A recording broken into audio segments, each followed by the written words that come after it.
The first snow had not even fallen yet, and already 3 men stood at the edge of the road, looking at a farm that made no sense to them. No barn, no hayshed, no place, as far as any of them could see, for an animal to survive a Montana winter. Just a woman on her knees near the hillside behind the house, driving a wooden stake into the frozen dirt with the flat of an axe. She did not look up when the wagon slowed. She did not look up when one of the men laughed, low enough that he probably thought she couldn't hear it. She had heard worse that year. What none of them knew, standing there with their hats pulled low against the wind, was that she had already walked every inch of that slope 3 times before they ever noticed her. She had watched where the frost melted first in the morning. She had watched where the water went when it rained. She had watched, for 2 full days, which direction the wind refused to blow. They saw a widow with no barn and winter coming in under 6 weeks. She saw something else. Something in the shape of the land itself. Something that had nothing to do with lumber, and everything to do with what was already there, waiting under the grass. By the time the real cold came, one of those 3 men would be standing in her doorway asking a question none of them expected to ask. But that was still weeks away. Right now, all anyone could see was a woman, a stake, and a hillside with no barn on it at all. Her name was Eleanor Voss, and by the time she arrived at the property with a wagon, 1 trunk, and a boy of 7 holding tight to her sleeve, most of the county had already decided what kind of story this was going to be. A widow, a cheap piece of land nobody else wanted. A boy too young to be much help with real work. It was the kind of arrangement people liked to shake their heads over, not because they wished her harm, but because they had seen this pattern before, and it rarely ended well. The house itself was sound enough. Small, but the roof held, and the well had not gone dry. What troubled people, what they mentioned first whenever her name came up at the feed store or after church, was the empty ground behind it. No barn. Not even the bones of one. No fence rail stacked for a future shed. No half-built frame abandoned by whoever farmed the land before her. Just open pasture rising into a low hillside, and beyond that, timber she had not touched. A farm without shelter for animals, in a valley where the first real snow usually arrived by the 2nd week of November, was not considered a farm that would last the winter. It was considered a farm that would fail quietly, the way most of them did, with the animals sold off cheap in October and the family gone by spring. Eleanor had 2 milk cows, 6 hens, and a horse named Duke that had carried half her belongings across 3 counties. She had exactly the amount of lumber a man might use to build a modest chicken coop, and no more money to buy the rest. She had also spent her first 4 days on the property not building anything at all. She walked. In the mornings, before the boy woke, she walked the slope behind the house with a notebook that had belonged to her husband, the pages already half filled with his handwriting about crop rotations and rainfall, and she began filling the empty pages with her own observations. Where the frost lifted first, where the ground stayed soft the longest after rain, where the wind came from, and more importantly, where it did not. By the 5th morning, a neighbor driving past on the county road slowed his wagon just long enough to call out, half joking, asking when the barn was going up. She did not answer him directly. She only said that she was still deciding where it needed to go. He laughed, not unkindly, and drove on, but he mentioned it that evening at supper, and by the following Sunday, half the township had heard that the new widow on the old Hargrove place didn't seem to understand that winter in that valley did not wait for anyone to finish deciding anything. What the neighbors did not know, because Eleanor had not told anyone, was exactly how little she had paid for the place, or exactly why. The Hargrove property had sat unsold for the better part of 2 years. 2 families had looked at it and walked away, both citing the same complaint. The pasture was fine, the water was fine, but the hillside behind the house was considered wasted ground, too steep and too rocky in patches to plow, too exposed in others to trust for grazing in high wind. One family had gone so far as to say the slope was cursed with bad drainage, that water pooled somewhere behind the ridge every spring and never fully drained until June. That single complaint, more than anything else, was the reason the price had been low enough for a widow with almost nothing to afford it. Eleanor had listened to the land agent describe the drainage problem as a flaw. She had asked him to walk the slope with her before she made an offer, and while he talked about the difficulty of building anything useful into ground that held water that long, she had crouched down near a patch of exposed rock and pressed her palm flat against it. It was cooler than the surrounding soil, even in late summer. Not cold.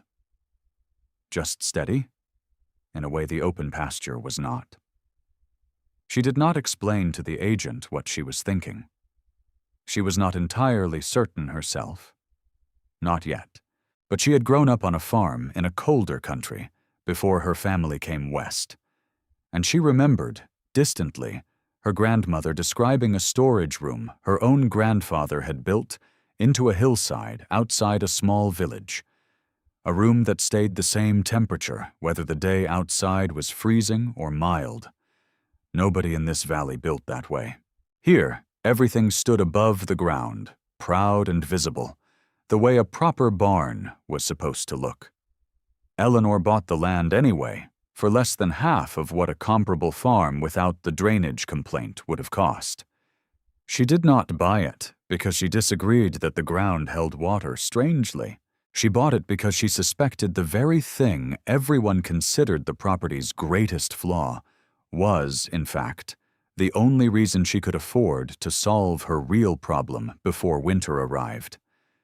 She simply had not worked out yet exactly how. It would be easy, from a distance, to assume Eleanor's decision not to build a conventional barn was born from stubbornness or from some romantic notion about doing things differently. It was not. It was arithmetic. She had 11 weeks, by her own count, before the first snow that would actually stay on the ground. She had enough lumber for a small coop, and perhaps a lean-to, nothing close to a structure capable of holding 2 cows and a horse through a Montana winter. She had $11 in cash, most of which needed to last until she could sell eggs and butter through the winter months, not spend itself on nails and milled boards. And she had her son, Caleb, who had already lost his father the previous spring to a wagon accident on a road 2 counties east, and who now watched his mother with the particular wariness of a child who has learned that adults sometimes fail. Losing the animals was not an abstract risk.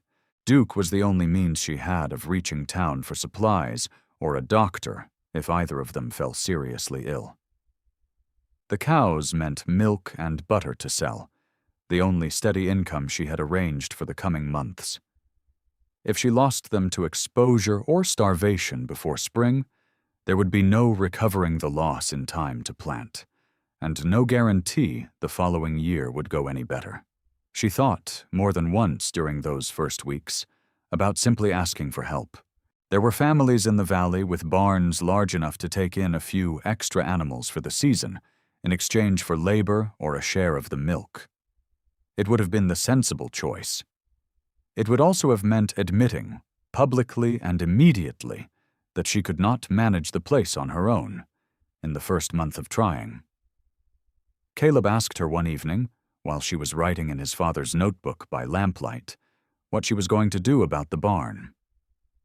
She told him the truth, or as much of it as she understood herself at that point. She said she wasn't going to build a barn the way other people built barns. She was going to use the hill. He did not understand what she meant. Neither, if she was honest with herself, did she entirely. But she had 11 weeks to find out, and the frost was already appearing on the grass some mornings before the sun had fully cleared the ridge. By the second week, Eleanor had stopped merely walking the slope and started marking it. She used a straight measuring stick and a series of wooden stakes, driving them into the ground at intervals along the hillside, roughly where the rock outcropping gave way to softer earth. She was not digging yet. She was reading the land, the way her husband used to read weather before a long drive, checking the sky and the wind and the color of the clouds before deciding whether the trip was worth the risk. She noted where the grass grew thickest, a sign of moisture retained just beneath the surface. She noted where a thin line of green persisted even during the driest part of late summer, tracing a path down from somewhere higher on the slope, a hint of water moving underground that no one had bothered to follow. She noted, most carefully of all, the exact point where the hillside curved to block the wind that came down the valley from the north, the same wind that rattled the loose shutter on the house every night after dark. To anyone driving past on the county road, it looked like a woman doing something with sticks and string on a hill where nothing was supposed to be built at all. It was the neighbor, a rancher named Silas Boone, who had lived in the valley for over 20 years, who finally stopped his wagon long enough to ask her outright what exactly she thought she was doing. Eleanor straightened, brushed the dirt from her hands, and told him plainly. She intended to build the shelter for her animals into the hillside itself, rather than on top of open ground, using the slope as 3 of its 4 walls. Silas did not laugh, which surprised her. He simply looked at the hill for a long moment, then back at her, with the expression of a man who had seen enough winters in that valley to know exactly how many ways a plan like that could go wrong. "You'll want to think hard on that," he said, "before you put a spade in that ground." He did not explain why, not that day. He only tipped his hat, said he'd be back before the week was out, and left her standing on the hillside with her stakes and her string, and the first real doubt she had allowed herself to feel since the day she signed the papers on the land. Silas Boone kept his word. He returned 4 days later, this time on foot, with a shovel over his shoulder and the look of a man who had spent those 4 days thinking rather than working. He did not come to help. Not yet. He came to talk her out of it, and he did so with the kind of reasoning that comes only from having watched the land fail people before. He told her about a family, years back, who had tried something similar on the far side of the valley, cutting into a hillside to save on lumber. The roof of their shelter had held through the first winter, then given way under a wet spring snow the following March, burying 2 horses before anyone could dig them free. He told her about water. Not the water she could see, but the water that moved unseen through hillsides like this one, following old paths through the rock that no one could map from the surface, and how a single wrong cut into the slope could open a channel that would flood a shelter overnight without any warning at all. He was not being cruel, and Eleanor understood that. He was describing exactly the kind of mistake that got people killed, or at least got their animals killed, in a valley where a single bad winter could undo years of careful work. "I've seen the ground swallow a fence post overnight," he said, "on a slope not much different from this one. You dig into that hill wrong, and it won't just be inconvenient. It'll cave." Eleanor listened to all of it without interrupting, which seemed to surprise him more than any argument she could have made. When he finished, she asked him a single question. She asked whether the family he described had studied the slope beforehand, the way she had spent the last 2 weeks doing, or whether they had simply started digging where the ground looked convenient. Silas admitted, after a pause, that they had dug where it was easiest, not where the water actually wanted to go. That did not settle his doubts. He still believed, and said so plainly, that she was taking on more risk than a woman alone with 1 small boy had any business taking on, regardless of how carefully she had studied the ground. But he agreed, somewhat against his own better judgment, to walk the slope with her 1 more time before she broke ground, if only to point out where he thought the greatest danger lay. It was the first time since she had arrived in the valley that someone had looked at her plan not as foolishness, but as a genuine risk worth examining seriously. She found, oddly, that she preferred his skepticism to the polite pity of everyone else. They began digging on a Tuesday, with Silas grudgingly lending a second shovel and Caleb hauling loosened earth away in a bucket far too big for his arms, spilling half of it with every trip. The work was slower and harder than Eleanor had allowed herself to imagine during the weeks of walking and measuring. The topsoil came away easily enough, dark and soft from years of undisturbed grass, but beneath it the ground turned to a dense clay mixed with fist-sized stones that fought every stroke of the shovel. By the end of the first full day, they had cleared a trench perhaps 3 feet deep and no more than 8 feet across, a space that looked, to Eleanor's eye, discouragingly small against the scale of what she still needed to build. Her hands blistered by midweek. Caleb's did too, though he refused to say so, and she found the small blisters on his palms one evening while washing his hands before supper, a detail that struck her harder than any insult Silas or anyone else had offered.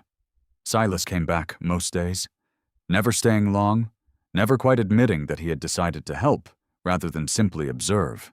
He showed her how to angle the cut into the hillside so the excavated wall would hold its shape rather than crumbling under its own weight, a technique he had learned, he said, from a root cellar his own father had dug decades earlier. It was the first piece of real technical knowledge anyone had offered her since she'd arrived, and she absorbed it the way she absorbed everything useful that autumn, quietly and completely. They framed the opening with timber salvaged from an old collapsed shed on the property's far corner, wood Eleanor had not even known existed until Silas mentioned it, having noticed the fallen structure from the road years before. It was not much, weathered, gray, some of it split and unusable, but it was enough to shore up the entrance and the first several feet of the interior walls, saving her the cost of lumber she did not have. By the second week of digging, the shelter had a shape.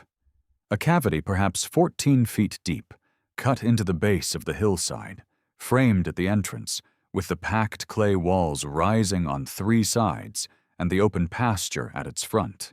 It looked, Eleanor thought the first evening she stood inside it with a lantern, less like a barn and more like a wound in the hillside. It did not yet look like anything that could survive a Montana winter. Word of the excavation spread through the valley faster than Eleanor would have liked, and not everyone who came to look was as measured in their concern as Silas Boone. A merchant from the general store, a man named Otis Kane, who supplied credit to half the farms in the county and collected on that credit with unfailing punctuality each spring, rode out one afternoon under the pretense of checking on her account. He walked the edge of the excavation, peering down into it with obvious discomfort, and suggested, not entirely without self-interest, that she reconsider. He offered her an arrangement. Credit extended through the winter, enough to purchase proper lumber for a small but conventional barn, to be repaid with interest once she sold her spring butter and eggs. It was, on its surface, a reasonable offer, and one that would have solved her immediate problem without the risk of a hillside that might, as Silas had warned, cave in without notice. Eleanor understood exactly what the arrangement would mean.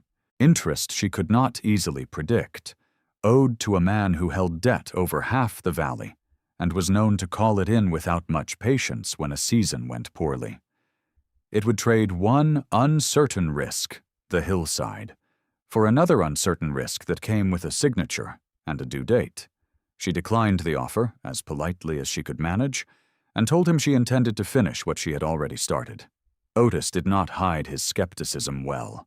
He remarked, loud enough for Silas to hear from where he stood near the trench, that he had never known a farm to prosper on a foundation of stubbornness.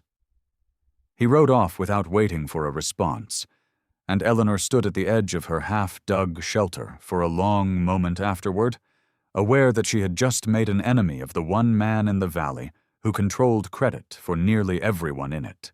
Silas, watching Otis's wagon disappear down the road, said only that some debts were worth avoiding even when they looked like help. It was the closest thing to encouragement he had offered her yet. The rain came on a Thursday in late September, harder and longer than anything the valley had seen that year, the kind of storm that arrived without much warning and stayed for the better part of 2 days.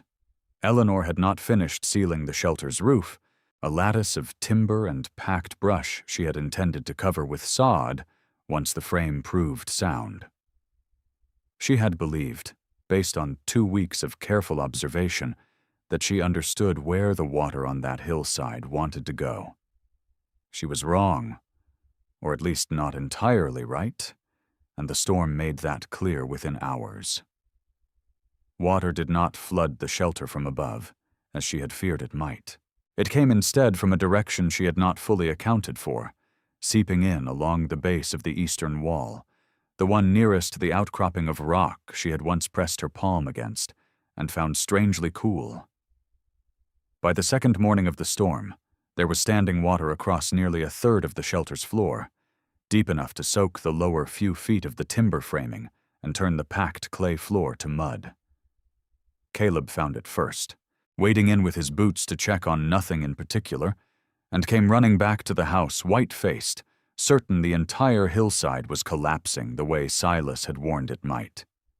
It was not collapsing, but standing in the shelter with a lantern that evening, watching water still trickling steadily along the base of that eastern wall, Eleanor felt something close to the fear she had been refusing to allow herself since the day she signed the papers on the land. Weeks of labor, blistered hands, a ruined relationship with the one man who controlled credit in the valley, all of it invested in a hillside that might simply be exactly as flawed as everyone had warned her it was.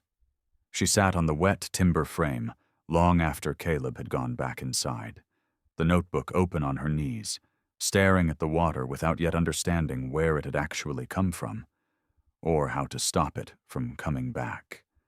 The rain stopped on the third day, and Eleanor spent the following morning not digging, not repairing, but simply watching. She followed the line of standing water back from the shelter, tracing it uphill along the base of the rock outcropping, the same cool stone she had pressed her palm against months earlier. What she found, once she looked past her own frustration, was not a flaw in her plan, but a detail she had failed to account for entirely. The outcropping did not just sit on the hillside. It channeled water, funneling runoff from higher ground down along its edge, the way a roof channels rain toward a gutter, and her shelter's eastern wall stood directly in that channel's path. She had spent 2 weeks studying where water pooled and where grass grew thick with retained moisture. She had not spent enough time studying where water moved once it was already in motion, gathering speed and volume as it funneled down the very rock she had trusted. It was Duke, oddly, who gave her the final piece of the answer. The horse had taken to grazing along the upper slope during the days she was digging, and Eleanor noticed, almost by accident, that he consistently avoided a narrow strip of ground running parallel to the outcropping, even though the grass there looked no different from anywhere else. When she knelt to examine it herself, she found the soil beneath that strip permanently damp, cooler than the surrounding ground even after days without rain, evidence of water moving beneath the surface along a path the horse had apparently sensed before she ever thought to look for it. The fix, once she understood the problem, was not to fight the water. It was to give it somewhere else to go. She and Silas spent the better part of a week cutting a shallow diversion channel along the uphill side of the shelter, angled to intercept the runoff before it ever reached the eastern wall, and redirect it around the structure entirely, back into the natural drainage that already existed lower on the slope. It was not a complicated solution. It required no lumber, no purchased materials, only careful attention to a detail the land had been showing her all along, if she had known how to read it. Silas, examining the finished channel, admitted it was better thought out than most of what he'd seen, built by men with twice her experience and 3 times her budget. It was, Eleanor thought, the first thing anyone in the valley had said to her that sounded less like pity and more like respect. The shelter held through a hard frost in late October, and then, in the second week of November, through the valley's first real snow, an early storm that dropped nearly a foot overnight and sent most farms scrambling to finish sealing their barns before the cold set in for good. Eleanor moved the cows and Duke into the shelter 2 days before the storm arrived, watching the sky the way she had once watched her husband watch it, reading the low gray clouds rolling in from the northwest with a wariness she had earned rather than inherited. The interior held remarkably steady through that first storm. The 3 earthen walls, thick with packed soil and stone, did not swing with the outside temperature the way a timber wall would have. The diversion channel did its work, carrying meltwater safely around the structure rather than through it.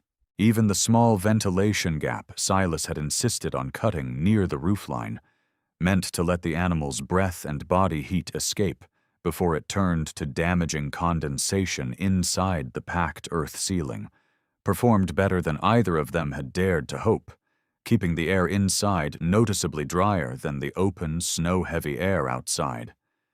It was not a perfect test. The storm passed in a single night, and the temperature outside never dropped much below the mid-20s, nowhere near the deep cold the valley would eventually see in January. But when Silas arrived the following morning to check on things, brushing snow from his shoulders as he ducked through the entrance, he stood inside for a long moment without speaking, running his hand along the earthen wall the way Eleanor herself had once done, and admitted it felt warmer inside than he had expected, warmer than his own barn had felt that same morning.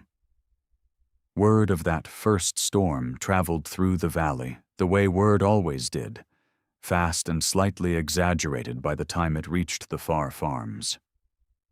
Some heard that the widow's strange hillside shelter had held through the season's first real snow without difficulty. Others heard only that it had not collapsed, which in that valley, that autumn, was itself considered remarkable enough to mention. Eleanor knew better than anyone that one mild storm proved very little. The valley's true winter, the kind that buried fence posts and froze water troughs solid for weeks at a time, had not yet arrived. She had, by her own count, perhaps 6 more weeks before it did. The real storm came in the second week of January. 3 days of wind and snow that the valley's older residents would later describe as the worst they had seen in nearly a decade. It arrived from a different direction than the November storm had, driving hard out of the north rather than the northwest, and it was that shift in direction, subtle but critical, that exposed the one weakness Eleanor had not fully tested. The wind found the entrance of the shelter head-on, funneling snow and bitter cold directly into the space where, until then, it had only ever glanced sideways off the framed opening. By the second night of the storm, Eleanor stood at the entrance with a lantern, watching snow drift steadily across the floor of the shelter, further with each hour than it had any right to travel. The cows stood bunched together near the back wall, uneasy. Duke stamped and shifted, unsettled by wind sounds that carried strangely through the packed earth in a way they had not during the milder November storm. Caleb, wrapped in blankets by the hearth back at the house, had developed a cough 2 days earlier, the kind of cough that worried Eleanor more than she let herself admit, worsened by nights spent going back and forth between the warm house and the cold shelter to check on the animals. She had a choice to make, and not much time to make it. She could seal the entrance more fully with the spare timber and canvas she had set aside for exactly this possibility, risking that a sealed entrance might trap moisture and animal breath inside with nowhere to escape. the very problem Silas's ventilation gap had been designed to prevent. Or she could leave it as it was and trust the shelter's depth and mass to hold against a wind stronger than anything she had accounted for. She chose a middle path, one she had not planned for, but improvised in the worst hour of the storm. She hung the canvas at an angle rather than sealing the opening flat, breaking the direct force of the wind while still leaving a narrow gap near the top for the ventilation to keep working the way Silas had designed it. It was not an elegant solution.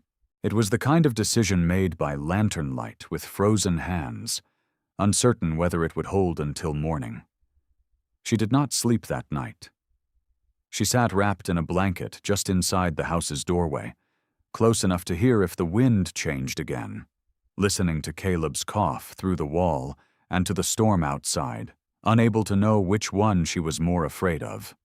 The storm broke sometime before dawn on the third day, the wind falling away almost as suddenly as it had arrived, leaving behind a silence that Eleanor found nearly as unsettling as the noise had been. She reached the shelter as the first gray light came over the ridge.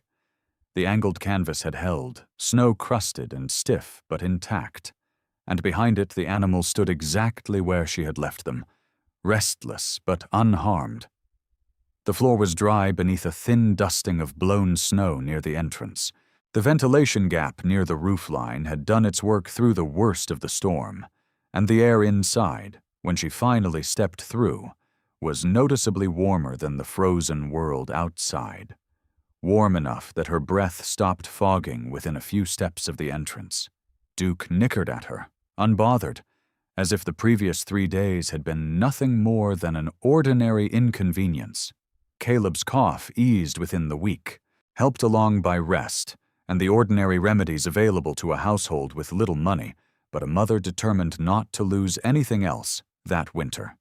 By February, he was well enough to help her carry feed out to the shelter each morning, tracing the same path she had once walked alone with a notebook and a wooden stake.